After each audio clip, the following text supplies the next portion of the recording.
Hey everyone, and welcome back to another episode of English Unlocked, where we don't just teach you English, we live it, breathe it, and make you feel it.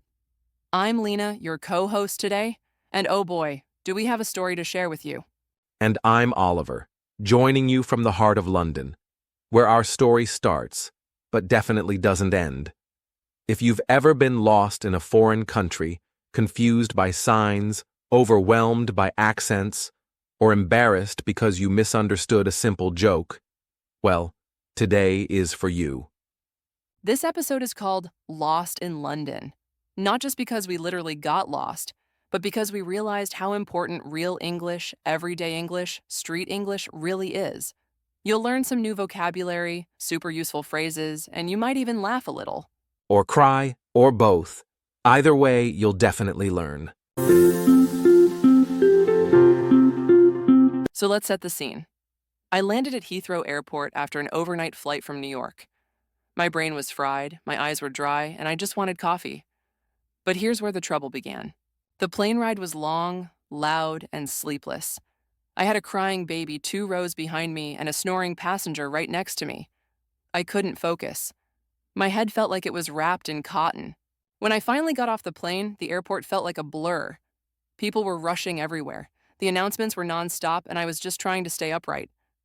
I quickly texted Oliver, "Meet me at Arrivals, Terminal 3. I got Lena's message as I was leaving a cafe near the parking area. I glanced at it quickly. Big mistake. I saw Terminal 3 and assumed she meant departures. Happens all the time, right? I walked up to departures, stood near the big screens, and waited. I kept looking at people walking in, thinking, okay, any minute now, Lena will show up. But 10 minutes passed, then 20. I started wondering if maybe her flight was delayed. I checked the arrival board, not realizing I was looking in the completely wrong area. Meanwhile, Lena kept texting. I texted, "Where are you?" He replied, "I'm right here." That made no sense. I was right at the exit where everyone was coming out. There was no Oliver. I called him. He said, "I see a huge flight screen, a luggage cart, and a coffee stand." I looked around. None of that was near me. That's when I realized something was off. My voice got sharp. "Are you at arrivals or departures?" There was a pause. Then he said quietly, "Departures." I literally facepalmed in public. That moment of silence after she asked me the question, that's when I knew I messed up. I mean, it's just one word, arrivals. But it made all the difference. I sprinted down the escalator like I was in a spy movie. People stared. I didn't care. I just wanted to get to her before she exploded. Finally, I saw her by the taxi signs. She looked tired, annoyed, and somehow still smiled when she saw me. That's love. And also, maybe fear of airport security. After the confusion at the airport, we finally met up. I could barely hold it together, but once we started talking, it felt like everything was fine again. We got into a cab, and as we were driving to the hotel, I asked Oliver, "Did you get any sleep on the plane?" He replied, "A little, but not much." I said, "You looked like you were dead asleep." He just stared at me for a second before replying, "I wasn't sleeping that hard, trust me." The look on his face was priceless. The thing is, Lena wasn't wrong. I probably did look like I had passed out. But I was actually just pretending to sleep because I wanted a little peace and quiet. I remember closing my eyes, but I couldn't sleep at all. The noise of the plane, the uncomfortable seat, and the constant interruptions. It was impossible, so I just stayed still, hoping I wouldn't look too obvious. But when Lena said I looked dead asleep, I couldn't help but laugh. We both know I can't nap on planes, especially with how noisy everything was. Then, as if the confusion wasn't enough, we got into a weird conversation about food. I said, "I can't wait to eat some proper British food," expecting him to agree. But Oliver just stared at me and said, "Isn't that the same as American food?" I laughed and said, "No, there's a big difference." He was completely confused. I started listing all the foods that are uniquely British: fish and chips, roast dinners, and Yorkshire puddings. He looked like he was hearing a new language. It felt like we were on 2 different planets. I couldn't help but chuckle. You're really going to tell me British food is different from American food? I thought it was all the same thing. I've eaten at British pubs before, but I always thought it was just fancy versions of what we eat in America. I mean, come on, fish and chips? Isn't that the same as fried fish and fries? But then Lena started explaining it in detail. She said, "It's the seasoning, the way it's cooked." It was actually kind of funny how serious she got about it. I told him, it's not just about the food, it's about the experience. I started explaining how British food has its own tradition and style. I could see his eyes glaze over a bit, but I kept going. When I said Yorkshire pudding, he had this look like I was talking about an alien dish. I thought, okay, we've got some educating to do here. I felt like a food ambassador at that point. Don't worry, I said. You'll see. Once you try it, you'll understand the difference. I was determined to make him see the charm of British food. I started laughing, partly because I thought it was hilarious and partly because I was feeling more and more out of my depth. At the same time, I realized something. Lena was so passionate about it. I don't think I've ever seen anyone talk about food with such pride. It made me curious. Maybe I was missing something. So I told her, "All right, I'm ready to try it. Show me what makes British food so special." She smiled, obviously happy with the challenge. And just like that, we went from misunderstanding how to pronounce scone to talking about the best tea time spots. The difference between American and British culture became clearer in the simplest things, like food. I was glad Oliver was willing to give it a shot. I knew he would get it. Food can say a lot about a place, its people, and its history. I couldn't wait for him to taste the difference.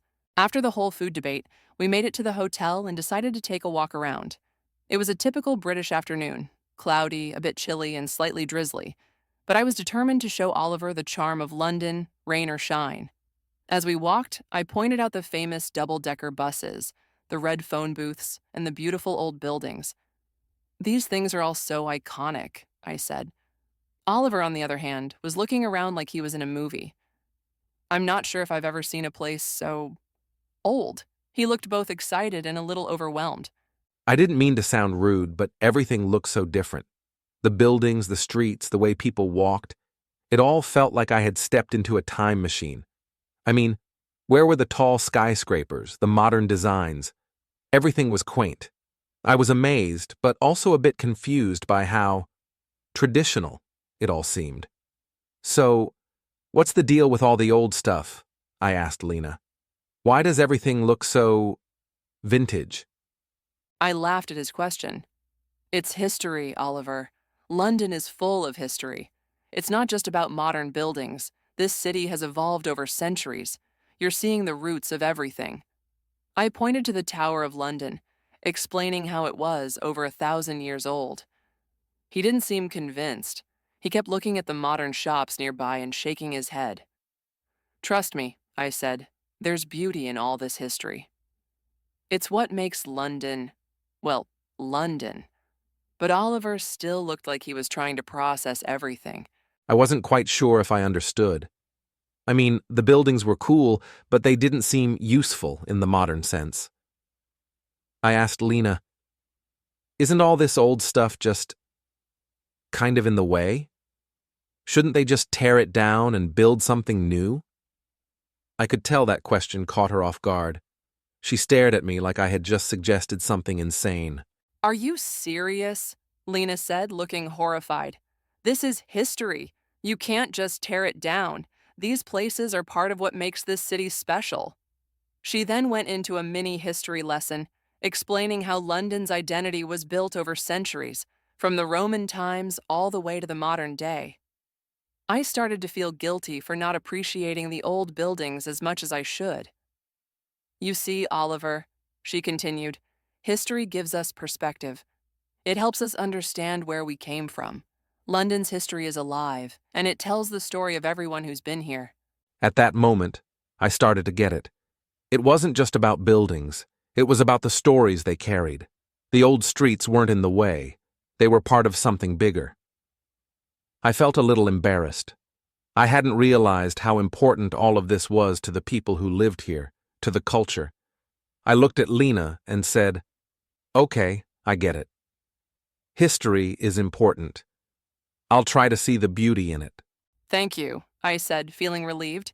You'll see the city in a whole new light once you understand the history behind it. I was glad he was starting to come around. It felt good to share a piece of my culture with him, and even better when he actually seemed interested. We continued walking, now with a new sense of appreciation. I was still amazed at how much history could be packed into a single city, but at least I had some context. I even started to enjoy the little things, like the cobbled streets and the old-fashioned shops. Maybe it was because I now knew the story behind them. The next morning, the sun was out, rare for London, so we grabbed our jackets and decided to explore Camden Market. Camden is wild in the best way. Food from every country, loud music from side streets, vintage jackets, and random people singing. As we walked through the market, I heard someone shout, "Fancy a nibble, love?" I turned and saw a guy holding out free samples of fried halloumi. I laughed, but when I looked at Lena's face, she was unsure. Fancy a nibble? What did that even mean? I thought he was asking something weird. I leaned over to Oliver and whispered, "Did he just offer me a bite or flirt with me?" Oliver chuckled. No, no, he's offering you a snack. Apparently, nibble just means a small bite here. Not weird at all. Just British. Then another guy passed by and said, "Oi, you all right?" Friendly tone, big smile. But Lena's face said it all. She froze for a second and said, "Yes, I'm okay? Why?" Like she was expecting him to point out a bruise or something. I had to explain. In the UK, "you all right?"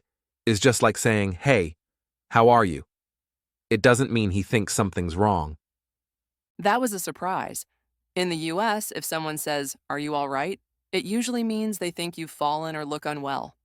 Here, it's just casual, like saying hello. No concern attached. It's funny how the same words can mean different things across cultures. Lena looked amused. "So people here offer you nibbles and ask if you're okay, but neither is serious?" I nodded. "Yep, just part of the local charm." She shook her head, laughing. "British English is a different language altogether."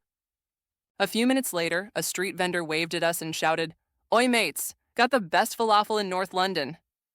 This time, I smiled back. Thanks. I didn't flinch or freeze. I was getting used to it. It felt good, like I was slowly becoming a part of the rhythm of the city, even if I didn't understand every phrase. Language on the street is where the real culture lives.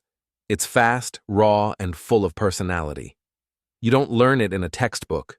You learn it by listening, asking, and being okay with getting confused sometimes. Oliver, I said, next time someone says something I don't get, I'll just ask. And I practiced, "Sorry, I'm not from around here." "What does that mean?" He smiled. "That's perfect." Sometimes the best English lesson is just walking through a market. So we were standing outside a coffee shop near King's Cross Station. I needed to find the nearest metro. I walked up to a kind-looking woman and asked, "Excuse me, where's the nearest metro?" She smiled and replied, "Oh, love, we call it the tube round here." That one sentence taught me so much. When Lena came back, she said, "Apparently the word metro is a giveaway that I'm not from here." I laughed. "Yep, metro is what you'd hear in Paris. Subway is American. But here, it's always tube." That's one thing about English. It travels, but it changes clothes wherever it lands. I was fascinated. It's the same train underground, but it's called something different depending on the country. In New York, it's the subway. In Paris, it's le métro. In London, it's proudly the tube. Same thing, different English. Even the way people give directions here is different. British folks tend to be super polite, but also a bit vague. Someone once told me, "Just go past the chemist's, take a right at the zebra, then head up a wee bit." I had no clue what half of that meant. Zebra confused me too. I was like, are there zebras in London? Then I realized it's what they call a crosswalk with black and white stripes. It's actually very cute. but also very confusing when you're new. And instead of saying straight ahead, people might say carry on past the roundabout. Very calm, very British. They rarely point. They'll gesture softly, maybe with two fingers, and say things like, just down the road. Once I asked someone, "Is it far?" And he said, "Not too bad, just a bit of a walk." That turned out to be a 25-minute uphill trek. Now I know that just a bit is a flexible term here. Very flexible. But the people are kind. If you look lost, someone will help you, even if they have no idea where you're trying to go. They'll say, I think it's that way, love, or try the pub on the corner, they might know. And the word love kept popping up. I thought it was romantic at first. But no, here, love is like dear or mate. It's warm and friendly, not flirty. I actually liked it. It made conversations feel personal. We started practicing how to ask for directions in the most British way possible, like, excuse me, terribly sorry to bother you, but could you point me in the right direction? That's the gold standard of polite British travel questions. It felt a bit dramatic at first, but honestly, people responded better when I used the local style. Smiles, helpful advice, and sometimes even a map drawn on a napkin. It reminded us that when learning English, it's not just the words that matter. It's also the tone and local habits. Learning to blend in is a skill, and it starts with asking the right way. So we were at this cozy little pub near Soho, just winding down after a long day of walking. The bartender called out, "We're closing in 10, so get your ducks in a row." I froze. Ducks? What ducks? I could see the confusion on Lena's face. She literally glanced at the floor. I said, he means finish what you're doing. Get organized. You know, pay the bill, finish your drink. It made me laugh. I said, "Why ducks? Why not cats or cups?" Honestly, English idioms are wild. I imagined a little row of cartoon ducks waddling toward the exit. Idioms are one of the trickiest parts of learning English. They often make zero sense unless you've heard them before. Like, get your ducks in a row. How would anyone guess that means organize your tasks? And it doesn't stop there. That night, someone else said, "I'm going to hit the sack." For a second, I thought he was angry at a bag or something. Turns out, he just meant he was going to sleep. Exactly. Hit the sack means go to bed. But if you take it literally, it sounds violent. Idioms are full of surprises like that. They're part of the charm and the challenge. Another one that caught me off guard was spill the beans. Someone whispered it during a conversation about a surprise party. I asked, "Are we cooking?" Nope. They just meant don't reveal the secret. I love how idioms sound like little puzzles. Once you know the meaning, they're fun. But before that, total chaos. I started making a list in my phone. Idiom diary. Every time I heard a strange phrase, I'd jot it down and look it up later. Some made me laugh. Others just made me shake my head. You can't always translate idioms word for word from one language to another. They're deeply cultural. In British English, for example, we say chuffed to bits to mean very happy. Try explaining that one. Or it's not my cup of tea. When I first heard it, I thought someone was talking about actual tea. I didn't realize it meant I don't like that. And when people say break a leg, it sounds awful, until you learn it actually means good luck, especially in theater. Imagine being told that before a job interview.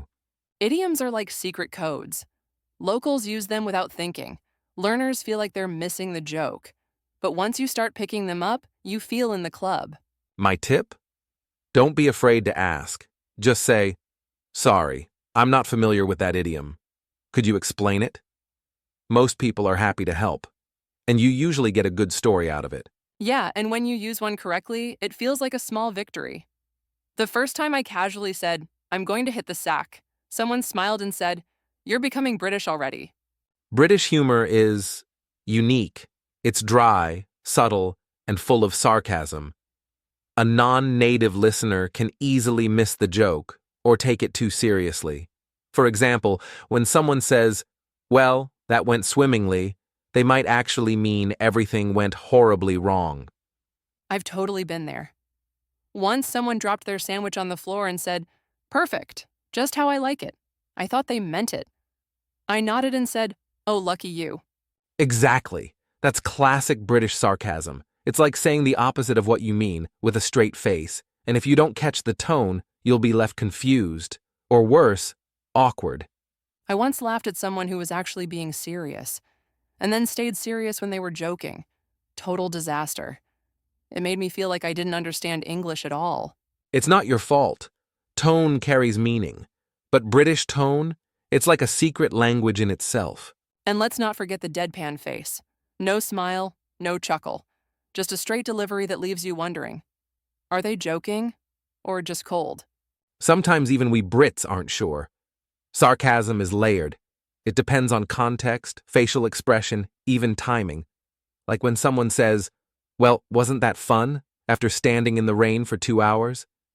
I've started using a safety phrase. Wait, are you being serious or sarcastic? It saves me a lot of embarrassment. That's actually a smart move. It shows curiosity, not confusion. Most people will appreciate that you care enough to ask. Another tricky thing? The word brilliant. It can mean something amazing, or it can be used sarcastically, like brilliant. I forgot my wallet. Right? It sounds positive but can mean the opposite. Tone is everything. It's not about the words, it's about how they're said. And the worst part? Sarcasm doesn't translate well. I tried a sarcastic joke with a Spanish friend once. It just fell flat. That's why humor is one of the last things people learn when studying a language. It's advanced level stuff. Not just grammar, but culture too. But when you do get it, it feels amazing. Like cracking a secret code. Totally. British humor is like a hidden door. Once you find the key, the whole world on the other side becomes hilarious. So what did we learn from getting lost in London? That English is not just about grammar or textbooks. It's about rhythm, slang, accents, and a whole lot of cultural context. And most importantly, it's okay to be confused.